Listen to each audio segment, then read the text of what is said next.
ஆசீர்வாதமான காலை வணக்கம். இன்றைய நாளிலே நாங்கள் தியானிக்க போகின்ற தலையங்கமாவது கீழ்ப்படிதலின் ஆசீர்வாதம். நாங்கள் பார்க்கின்றோம் யாத்ராகமும் 16வது அதிகாரத்திலே 19வது வசனத்திலிருந்து பார்க்கும் பொழுது மோசேஸ் அவர்களுக்கு செய்ய வேண்டாம் என்று சொன்ன காரியத்தை அவர்கள் செய்து அதனுள்ள பிரதிபலனை அவர்கள் அடைகின்றார்கள். அப்பத்தை மோசேஸ் சொல்லுகிறார், அன்றைய நாளுக்கு தேவையான காரியத்தை மாத்திரம் அவர்களுக்கு சேமித்து வைக்க சொல்லி.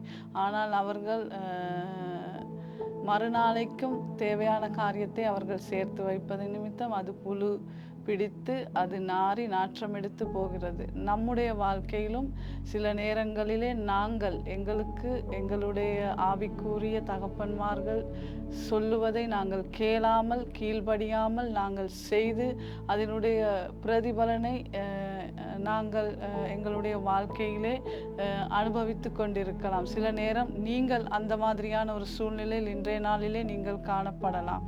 அவர்கள் கீழ்ப்படியாமல் போனதின் நிமித்தம் அவர்கள் அதனுடைய காரியத்தை அவர்கள் கண்டார்கள். அதே போல நாங்களும் எங்களுடைய வாழ்க்கையிலே கீழ்ப்படியாமல் நாங்கள் இருந்தால் தேவனுடைய ஆசீர்வாதத்தை எங்களுக்கு சுதந்திரித்து கொள்ள முடியாது.